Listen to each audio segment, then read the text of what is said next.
Hello दोस्तों, मैं हूं आपकी अपनी प्रभा एफएम और आज हम सुन रहे हैं क्या यही प्यार है।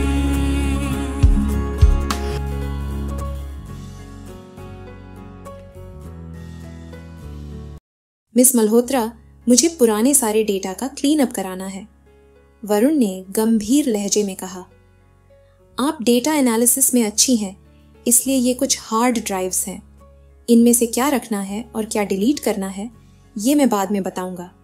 फिलहाल आपको बस सारा डेटा एनालाइज करके सही ढंग से सेट करना है। जी सर, पिया ने सिर हिलाते हुए कहा। और सर, आपको ये काम कब तक चाहिए? आप अपना वक्त ले लो, इसमें कोई अर्जेंसी नहीं है, वरुण ने सहजता से जवाब दिया।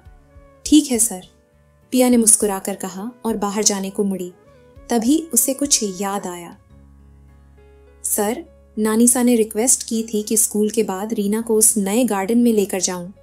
रीना उन्हें लेकर जाने की जिद कर रही थी और नानीसा थोड़ी परेशान थी। वरुण का चेहरा अचानक सख्त हो गया। कोई ज़रूरत नहीं है, उन्होंने ठंडे स्वर में कहा।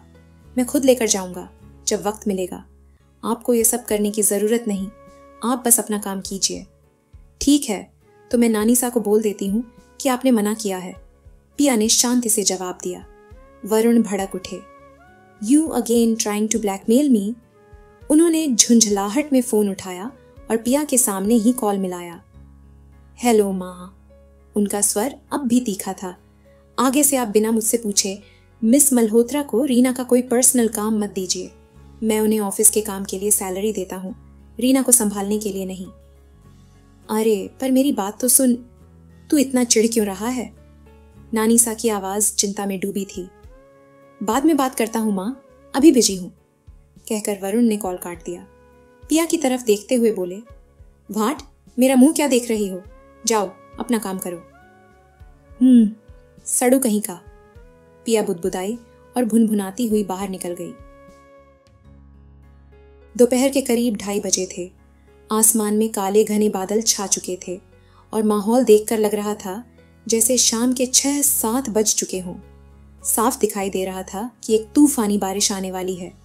करीब आधा घंटा बीता होगा कि पिया का मोबाइल बजा। नानीसा का फोन था। हाँ नानीसा, बोलिए। पिया ने तुरंत कॉल उठाया। वरुण कहाँ है? मैं कब से उसके केबिन और मोबाइल दोनों पर कॉल कर रही हूँ, उठा ही नहीं रहा है। नानीसा, वो अभी मीटिंग में है, इंटरनेशनल कॉल चल रही है, पिया ने शांत स्वर में जवाब दिया। बेटा, मैं और बड़ी माँ पिछले 1 घंटे से ट्रैफिक में फंसे हुए हैं और रीना की स्कूल बस भी खराब हो गई है। तू अभी ऑफिस से निकल और प्लीज रीना को स्कूल से पिक कर ले। ऊपर से बारिश भी आने वाली है, मुझे डर लग रहा है कि रीना कब से स्कूल में अकेली इंतजार कर रही होगी। नानीसा, आप बिल्कुल परेशान मत होइए, मैं अभी निकलती हूँ और आप भी जल्दी से घर पहुंचिए। पिया ने तुरंत HR को इन्फॉर्म किया और हाफ डे लीव लेकर ऑफिस से निकल पड़ी। वरुण की मीटिंग खत्म हो गई। जैसे ही वो बाहर आए तो देखा आधा ऑफिस खाली हो चुका था। बाहर तेज तूफानी बारिश हो रही थी। उन्होंने जब अपना मोबाइल देखा तो नानीसा के ढेर सारे मिस कॉल देखे। जल्दी से उनको कॉल करके उन्हें हालत की जानकारी मिली कि पिया रीना को पिकअप करने गई है। उन्होंने पिया को कॉल किया पर पिया फोन नहीं उठा रही थी। कई रिंग्स के बाद कॉल उठी। Hello miss Malhotra, hello hello. Varun को सिर्फ बारिश की आवाज सुनाई दे रही थी। पिया कुछ कह रही थी लेकिन आवाज टूट रही थी। अचानक कॉल कट गई। वो फिर से कॉल करने ही वाला था कि तभी उसका फोन वाइब्रेट हुआ। पिया का मैसेज आया था। वरुण सर, रीना मेरे साथ सेफ है, हम घर के नजदीक हैं, ट्रैफिक की वजह से देर हो रही है, जल्दी पहुंच जाएंगे। ये पढ़ते ही वरुण ने चैन की सांस ली, लेकिन अब उसकी चिंता नानीसा को लेकर बढ़ रही थी। उनका कोई अता पता नहीं था। वो बेचैनी से दरवाजे के पास टहल रहा था, हर पल पिया और रीना की ओर कान लगाए। कुछ ही मिनटों में दरवाजा खुला। पिया पूरी तरह भीग चुकी थी। उसने अपना रेनकोट रीना को पहनाया हुआ था और अब थकी सी हालत में उसे दरवाजे तक लेकर आई थी। रीना भी हल्की ठंडी में कांप रही थी पर पूरी तरह सुरक्षित थी।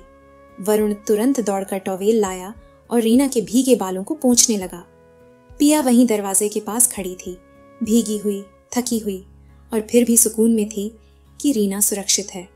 उसके कपड़ों से पानी टपक रहा था। उसने खुद के लिए कुछ नहीं कहा, न कोई शिकवा न शिकायत, बस चुपचाप रीना को देखकर हल्का मुस्कुराई। वरुण सर, नानीसा और बड़ी माँ के बारे में कुछ पता चला? पिया ने भीगती हुई आवाज में पूछा। ओ नहीं, उनका फोन लग ही नहीं रहा। क्या वो दोनों साथ में थी? हाँ, दोपहर में जब आपने कॉल नहीं उठाया था तब नानीसा ने मुझे फोन किया था, तब वो दोनों ट्रैफिक में फंसी हुई थी। ठीक है, वरुण ने गहरी सांस लेते हुए कहा।